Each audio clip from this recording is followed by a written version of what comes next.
We've all had that one friend who bought a car and later regretted it. Back in the 90s, this was quite common. Let's take a look at some of the biggest automotive failures of that decade that left drivers feeling regretful and asking themselves, why did I buy this? Number 10. Saturn S-Series. The Saturn S-Series was created by the Saturn Corporation to compete against small cars from other countries. The cool thing about it is that its body panels were made of plastic, which meant it lasted longer and didn't get dented or rusty easily. You could choose between a basic engine or a more powerful one depending on what you needed. The standard engine had 4 cylinders and produced up to 85 horsepower, while the fancier version, SL2 and SC2 models, packed in even more power, reaching a maximum output of around 124 HP. These babies came equipped with either 5-speed manual transmission or automatic gearboxes, giving drivers options when hitting those roads. But the S-Series car had a plain and simple interior that some people didn't like. In 1995, they fixed up the inside by making bigger gauges and changing how the center console looked, but some people had electrical problems which could be annoying and expensive to fix. Another thing was that some drivers thought the engine wasn't very strong, especially if you're using an automatic transmission. As newer cars came onto the market with more features, it became harder for this old model to compete. Even though many experts called this one of the worst in its class, lots of people still like driving their trusty little S-Series. Number 9. Ford Probe.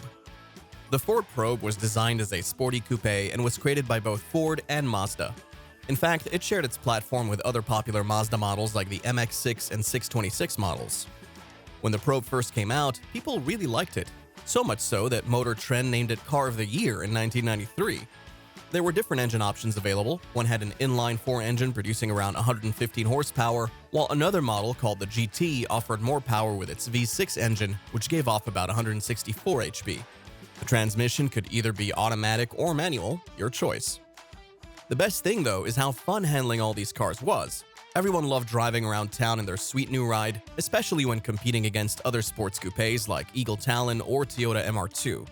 And when we talk about the design of the Ford Probe, it had a sleek and sporty look with a curvy roofline. Inside, they focused on making it comfortable for you to use every day. However, some people weren't happy with the material used inside, as there were loose panels and faded buttons. Even though it did pretty well at first, lots of people ended up thinking that the Ford Probe wasn't such a good car after all. It didn't help when owners started having trouble keeping their probes looking good over time. So, sales dropped off pretty quickly after that. By 1997, only around 20,000 had been sold overall, which, let's be honest, is not very much compared to other popular sports coupes out there competing for attention too. Number 8. Dodge Avenger. Now let's talk about the Dodge Avenger, which was made from 1995 to 2000. The designers used parts of another car called the Mitsubishi Galant. There were 2 kinds. One had a smaller engine with 4 cylinders that could produce up to 140 horsepower, while the other had 6 cylinders and could produce up to 155 HP. If you picked the base model, it came with a manual transmission. Otherwise, there was an option for automatic shifting. Although it looks cool from the outside, its interior wasn't appreciated very much due to some outdated materials called mouse fur. However, features like dual airbags for safety were added during manufacturing, alongside comfortable seats which came adjustable according to the driver's height, making long drives less tiring, plus an additional backseat folding option. The designers of the stylish ride had opted for bold exteriors such as a sloping roofline reaching towards the front fascia. But even though many people liked how it looked, they didn't feel those fancy designs matched what happened under the hood. Unfortunately, the Dodge Avenger has a bad reputation as one of the worst cars out there.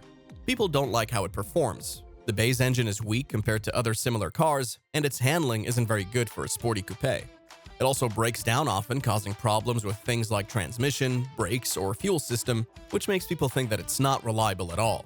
Lastly, this car can't keep up with established competitors such as the Ford Mustang and Honda Prelude due to them being better designed both performance and quality-wise. Number 7. Ford Contour. This compact sedan was made from 1995 to 2000 and aimed to be a big player in North America. It shared its platform with the European Ford Mondeo, which helped it have some international flair. Underneath that small hood were 2 different engine options, a 4-cylinder or V6 option. You could get either one with either manual or automatic transmission. The exterior of this car measured about 180 inches long by around 68 inches wide, which gave passengers almost 90 cubic feet of space inside. But even though there's plenty of room for people up front, reviewers noted that people sitting in the back might feel cramped. Now, if we're talking about the inside of the Contour, it had a dashboard that was designed to make drivers feel sporty. People generally thought its construction was well done and felt solid with all panels fitting together tightly. However, some people did say that the materials used in making things like seats or dashboards tended not to last for too long. The basic features like air conditioning, power windows, and sound systems were present, but compared to other cars, it didn't have certain convenient modern technologies which came standard on these new automobiles. The design team created something profiled and aerodynamic, which looked awesome when it first launched, but despite getting great reviews at first, the Ford Contour ended up being known as one of the worst cars because a lot of people had problems with it. The transmission and electrical system were especially not reliable. People complained about things like their transmission breaking, oil leaking from the engine, and parts inside falling apart. On top of all that, some folks thought it wasn't worth its price since other brands like Chevy or Chrysler gave you more space for your money in cars like the Malibu or Cirrus. Number 6. Chrysler LeBaron. The Chrysler LeBaron had a few different engine options: an inline-4 which came in both naturally aspirated and turbocharged versions, and a V6 engine that produced around 141 horsepower. Although some people complained about the ride being bumpy on rough roads with lots of noise, making it hard for conversations at higher speeds. Overall, drivers found this car easy to handle, although sometimes there would be body flexing issues. Now, talking about the inside, the 1990 model got some major upgrades.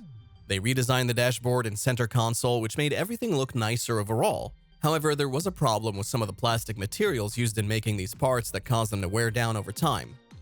On the outside, though, this car still had a cool modern style throughout its production run. Unfortunately, even though the Chrysler LeBaron has some good qualities, it's known for not being a very desirable car because of several problems. People were worried about how well the car was built since there were reports that parts would break easily, especially inside where plastic parts could get brittle and snap off.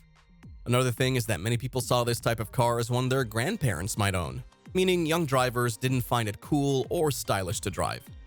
Lastly, some people experienced pretty big issues, mostly related to transmission, which gave this vehicle a mixed reputation among buyers. Number 5. Dodge Monaco. This was considered a medium-sized car, and it shared its platform with the Eagle Premier. Underneath the hood, you could find an impressive V6 engine that had around 150 horsepower and came equipped with a 4-speed automatic transmission. Inside, there were many comfy seats available on this model, but if you went for the ES trim package, it offered even fancier features. On the outside was some cool design work inspired by Italian cars. Think clean lines paired with bold details that gave off European vibes. But despite its attractive features, the Dodge Monaco wasn't very popular for a few reasons. It didn't sell well because people preferred the more classic design and better value of the Dodge dynasty. While some owners found it reliable, others had problems that made them not like it as much. To add on to those issues was another challenge. Many people felt uneasy about buying a car from France due to their reputation surrounding French engineering being questionable when sold in America. Number 4. Eagle Premier. The makers of this midsize car were American Motors Corporation, who worked with Renault to create it. There were 2 different engines available for the Eagle Premier, 4 cylinders and 6 cylinders. Unfortunately, there wasn't an option for manual transmission. The size of this sedan is impressive too. Just imagine something around 6 feet long by almost 6 feet wide but only 4.5 feet tall, and a wheelbase at 9 feet. Now let's talk about the inside of this car. They designed it to be super comfy, with lots of room for people to sit and an awesome digital display in fancier models. However, some people weren't fans of how the outside looked. They thought it was a bit boring and reminded them too much of past Renault cars that didn't quite stand up over time. The Eagle Premier didn't do so well because it had a lot of problems with reliability. A bunch of people who owned this car reported that it was always breaking down and having issues like overheating or failing brakes. The way this car drove wasn't very exciting either, which is probably why not many people wanted to buy one in the first place. On top of all that, Chrysler didn't really bother advertising for this vehicle much at all, as if things couldn't get any worse. Once they stopped making these cars altogether, finding replacement parts became pretty tricky too. Number 3. Dodge Intrepid. The Dodge Intrepid had 2 different engine choices, one with 153 horsepower and another stronger one with 214 horsepower. Both engines worked together with a 4-speed automatic transmission. It wasn't super fast, but still able to go from 0 to 60 miles per hour in about 11 seconds, and its top speed was about 112 miles per hour. When it came to the inside of the car, there was plenty of room. You could even upgrade to fancy leather seats or a cool sound system if you wanted. On the outside, this car looked really modern with its sleek design, unique front grille, and long headlights that made it stand out from other cars on the road at the time. Unfortunately, despite its initial popularity, the Dodge Intrepid has become known as one of the worst cars due to a lot of problems reported by owners. Common complaints included significant issues with the transmission, which ended up being expensive to fix, and electrical problems such as power windows frequently failing, among other components. While some people who own an Intrepid loved it for how comfortable and spacious it was inside, others were disappointed because they had to keep repairing their car all the time or because it didn't last long enough. Number 2. Ford Thunderbird V6. This iconic model boasted a solid base engine in the form of a 3.8-liter V6 that could churn out about 145 horsepower and torque measuring at around 215 pounds per foot. For those seeking more performance-oriented options for their rides, the Thunderbird Super Coupe was introduced with additional power enhancements such as supercharging. This boosted its performance up to around 230 horsepower. Unfortunately, some people think that the Ford Thunderbird V6 isn't a good car. One reason for this is that its base engine didn't have enough power and wasn't as impressive as older models. Also, even though there was plenty of room inside, it wasn't very fancy or luxurious like other high-end cars. Some owners had trouble with reliability too. Although some found their cars worked well, others had issues, especially with transmission, which made them hard to depend on long term. Number 1. 1996 Ford Taurus. The 1996 Ford Taurus belonged to the third generation of the Taurus line and had a completely new design. The aim was to compete with other mid-sized sedans on the market. There were two types of engines you could choose from, one that produced 145 horsepower and another more powerful one that made 200 horsepower. Both used an automatic transmission.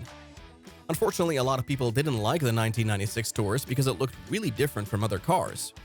Also, even though they tried to make it better, some things kept breaking down and not working properly, especially the transmission and engine parts. Often, the case was that rental companies bought these cars, which shows that not too many people wanted to buy them compared to other popular choices like Honda Accords or Toyota Camrys. To add on top of everything else going wrong with this car is how slow it was. If you enjoyed watching this video, please remember to subscribe for more fantastic content like this. Also, give the video a thumbs up and share your thoughts in the comments section below.